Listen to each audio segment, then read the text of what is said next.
What's going on, everybody? This is Darren Wong representing the Kinjas, and in this video we're going to learn a breaking freeze called the shoulder freeze.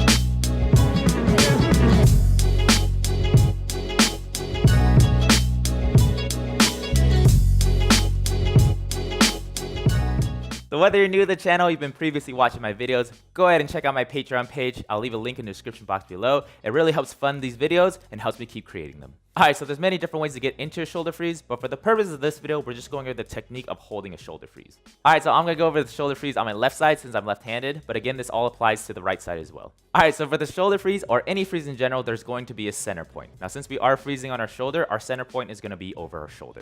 Alright, so let's get started. So for most freezes, there are going to be 3 points of contact on the floor, almost creating a triangle. So for the shoulder freeze, it's going to be your shoulder, it's going to be your head, and it's going to be your opposite hand. So all I want you to do is lay down on the ground, almost like you're sleeping on your side. You're going to have your legs tucked. So you want to make sure your shoulder is having contact first. Then you want to put the side of your head down. So all I want you to do is almost pretend like you're stretching your head like this to the side. You don't want to lay flat on your face. You want to make sure your head's a little bit bent. So I'm on my shoulder.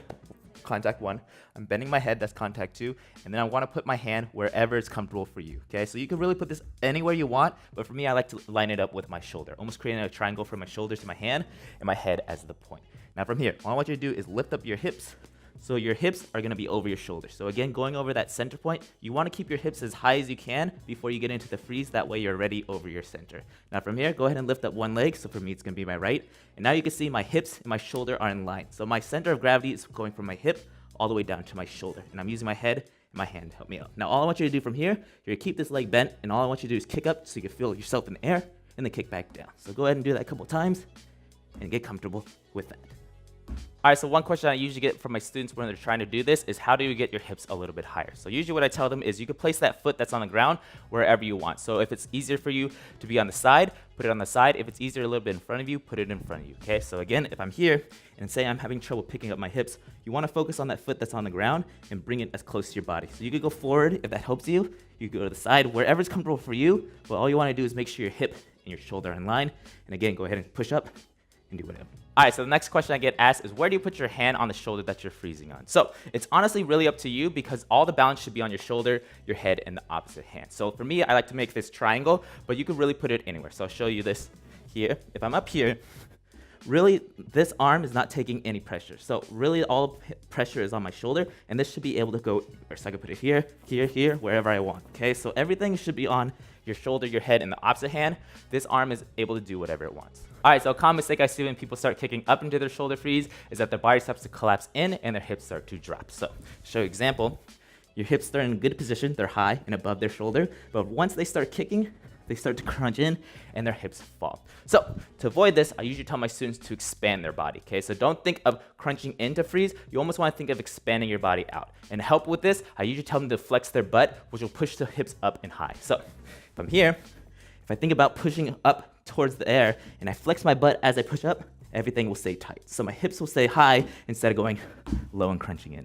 Alright, so once you feel comfortable kicking up and coming back down, now we're going to work on holding your freeze. So a tip I give my students for holding freezes is to flex everything in your body to become super rigid. So to do this, I like to breathe out a breath of air as I go into the freeze. So almost breathe out and flex everything and keep that breath there. So if I'm here, my hips are up, again, making sure it's in line first. All I'm doing is I'm tapping off. Now, as I tap off, I'm going to breathe out and flex everything. So right here, everything is flexed. I'm even trying to squeeze my legs together so I have a little bit more of a flex, and then try to hold it as long as you can. All right, so a common mistake I see when people start trying to hold their freeze is they start to fall backwards, forwards, or side to side. So in order to keep that freeze going, you have to counterbalance the way that you're falling. So if you're falling backwards, you need to push a little bit more forward onto that front hand. If you're falling this way, you need to push your body back a little bit more this way. So it's all about counterbalance. So let's say I'm in this position, and let's say I'm about to fall this way. So I'm falling back this way. All I have to do is push a little bit forward and move my hips forward. So it's all about your hips being the counterbalance and using your weight on your hands and your head to counterbalance everything.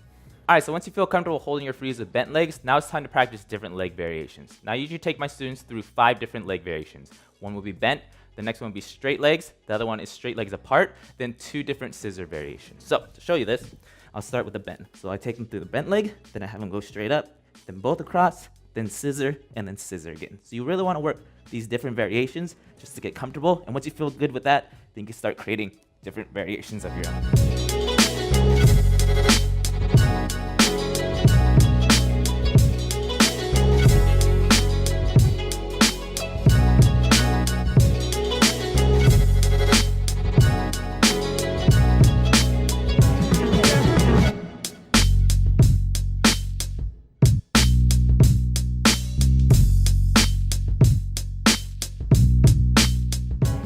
Alright, so that's it for this video. Now there's 3 things I want you to focus on while you're practicing your shoulder freeze. The first one is making sure your hips and your shoulder are in line, creating that center of gravity. The second one is making sure there's 3 points of contact, your shoulder, your head, and your opposite hand. And the third is making sure you understand counterbalance. So if you're falling backwards, push forward. If you're falling to the left, push to the right, etc., etc. Alright, so as always, if you like the video, go ahead and do me a favor. Like this video, share it with at least 3 of your friends, and subscribe to my channel. And let me know down in the comments below if you're having any troubles with your shoulder freeze. That way I could try to help you out. I'll see you in the next one. Let me create them.